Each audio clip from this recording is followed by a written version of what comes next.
Je viens de visiter un appartement qui est présenté à la vente et qui avait été surestimé par un confrère.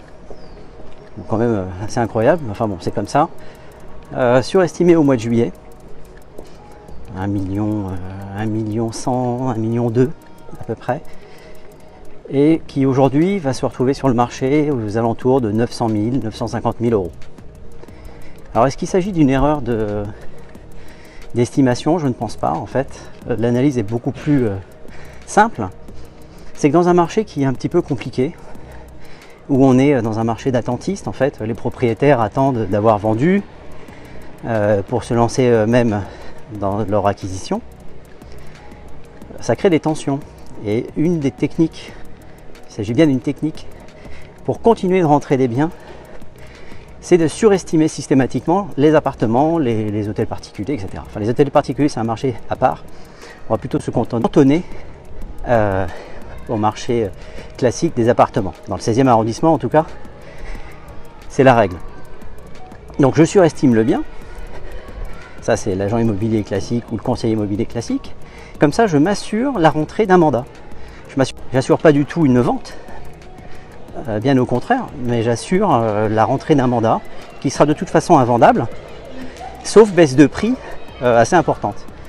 L'analyse, elle est simple après pour les journalistes, c'est de se dire qu'il y a de plus en plus de biens sur le marché à des prix qui augmentent, et qui augmentent de façon artificielle, puisque de toute façon, dans quelques semaines, voire quelques mois, vous allez voir qu'il n'y aura non pas une baisse du marché, mais une correction. Alors dans les faits, ça peut être la même chose pour vous, puisqu'on va passer de 1,2 million à 900 000 par exemple pour cet appartement. Mais c'est une correction, parce qu'en fait, ça n'a jamais valu 1,2 million. Voilà, c'est ça la nuance. Donc attention, encore une fois, l'estimation est primordiale. Le chant des sirènes, qui est de plus en plus pratiqué par certains, est un piège. Ce qui va arriver, c'est que vous ne vendrez pas, sauf à consentir une baisse qui va vous sembler déraisonnable. Ce qu'il faut, c'est vous expliquer dès le départ la vraie valeur de votre bien. Méfiez-vous des surestimations. Alors si j'avais un conseil à vous donner, vous avez un site gouvernemental qui s'appelle DVF. DVF. Allez regarder systématiquement dessus, c'est une base de données des dernières ventes qui ont eu lieu. Vous rentrez l'adresse de votre bien et vous aurez des chiffres. Alors les chiffres, vous n'avez pas l'état de l'appartement, vous ne savez pas s'il s'agit d'une succession ou de choses comme ça, mais ça peut déjà donner une tendance sur le marché actuel avec un décalage, je dirais, de 3 mois. Parce que ce qui est vrai aujourd'hui ne le sera pas dans 3 mois, puisque la base de données sera nourrie par les nouvelles transactions enregistrées chez les notaires. Voilà, donc n'hésitez pas. Est-ce que c'est le moment de vendre? Oui, mais pas à n'importe quel prix. En fait, si vous mettez n'importe quel prix, vous allez nourrir entre guillemets des vitrines, qu'elles soient numériques ou en dur, mais ça ne se vendra pas. Voilà, donc faites bien attention. Alors aussi une chose qui est importante, j'ai rencontré un propriétaire qui n'avait pas fait la loi Carrez, qui était convaincu que son appartement faisait 69 mètres carrés. Alors, on ne parle pas de mètres carrés ressentis, mais parce que ça aussi c'est une nouvelle mode. Mais on parle de la surface loi Carrez, qui est un des éléments déterminants de la valeur de votre bien. Bien évidemment, il n'y a pas que ça, mais ça fait partie des choses qui sont importantes. Au final, moi quand je visite l'appartement, je n'ai pas le sentiment qu'il y ait 69, 70 mètres carrés, mais enfin bon, c'est évident qu'il y a une grossière erreur.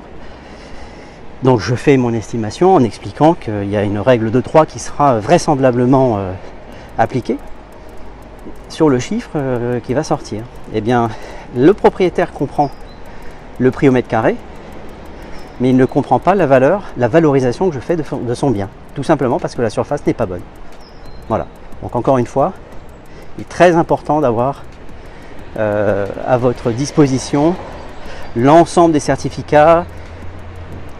J'ai fait d'autres vidéos, j'en ferai peut-être d'autres pour vous rappeler l'ensemble des diagnostics, l'ensemble du dossier des diagnostics techniques qui est très important et vital pour mettre en vente un bien. Voilà. Donc encore une fois, c'est une vidéo que je fais entre deux rendez-vous. Certains n'aiment pas la qualité, ils ont raison, mais moi je l'ai fait un petit peu, c'est vraiment au gré de la journée et en fonction des cas que je rencontre.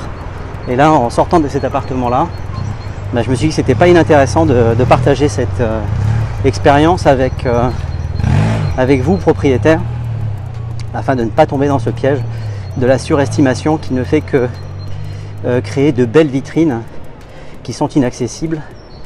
Et aujourd'hui, n'oubliez pas que les acquéreurs sont tous au courant à 5-6% près de la valeur du marché. Voilà. Je vous souhaite une belle journée. On est lundi, donc une bonne semaine. Et à très vite pour vos projets immobiliers si vous avez besoin de conseils. N'hésitez pas, je suis au bout du fil.